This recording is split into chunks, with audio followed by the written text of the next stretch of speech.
నమస్తే ఫ్రెండ్స్, మనమైతే ప్రెజెంట్ వెంకటేశ్వర స్వామి కొలువై ఉన్న కొండా బిట్రగుంటలో ఉన్నాం. వీడియోని ఎక్కడ స్కిప్ చేయకుండా మొత్తం చూసేయండి.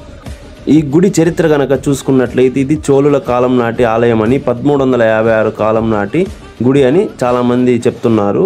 ఈ గుడికి మరో పేరు ఏంటంటే బిలకొట్ట క్షేత్రం అని కూడా పిలుస్తారు. అలాగే నారద మహర్షి ఇక్కడ కొండపై తపస్సు చేశారని, ఆయనకు శాప విమోచనం కలిగిన తర్వాత ఈ ప్రాంతాన్ని కలియుగ వైకుంఠంగా మార్చారని.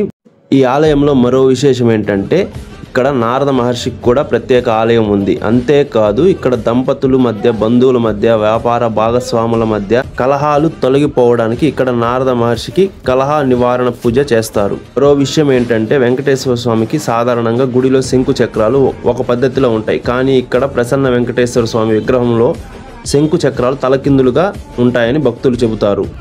ఇది చాలా అరుదైన విశేషం.